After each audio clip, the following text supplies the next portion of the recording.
Hey there, welcome back to another pulse racing edition of the Rocheston Cybersecurity Podcast. I'm Haja Mo, your navigator through the cyberspace's murky waters, reporting in from the electrifying heart of New York City. Before we dive into the digital deep end, let me whisk you away on a quick detour through the city that never sleeps.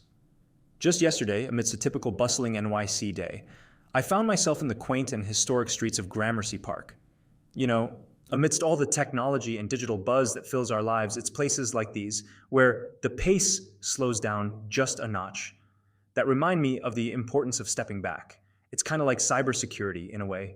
Sometimes you need to step back and look at the bigger picture to really understand what's going on. Now, speaking of understanding what's going on, today's episode is all about unraveling the mystery of phishing scams. Phishing Scams Exposed: How to Recognize and Avoid Digital Traps.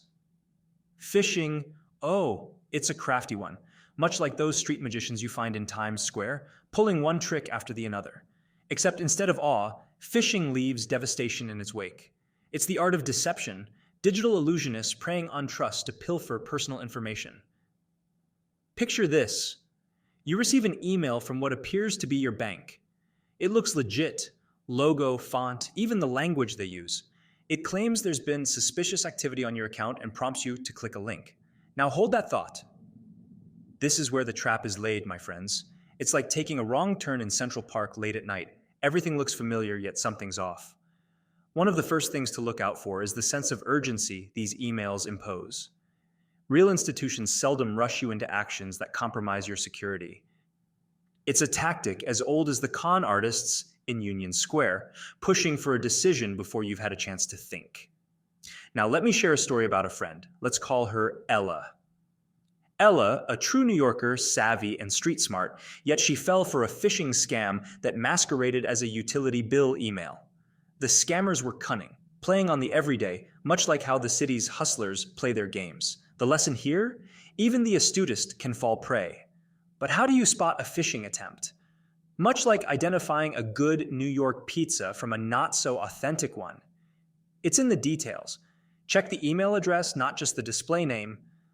Look for generic greetings. Phishers often use broad salutes like "Dear Customer," and hyperlinks. Hover over them. Do they lead where they say they're going to? If the URL looks like it's had a rough night out in the Lower East Side, steer clear. And here's another gem of advice. Lifted straight from the NYC playbook, when in doubt, reach out directly. Think of it as calling your favorite restaurant to confirm your reservation instead of relying on a questionable third-party site. Got an email from your bank? Call your bank. An email from an online retailer? Reach out to their customer service. As we're about to close this digital dossier for today, remember, the online world, much like New York City, is filled with wonders, but also hidden dangers. By staying informed, vigilant, and curious, you can navigate through safely, enjoying the marvels it has to offer. And with that, it's time to sign off. May the universe bless and guide you on your cybersecurity journey, fortifying you against the unseen digital traps that lurk in the shadows. I'm Haja Mo, reminding you to stay safe, stay skeptical, and never lose your sense of wonder. Until next time, take care and keep those digital defenses up.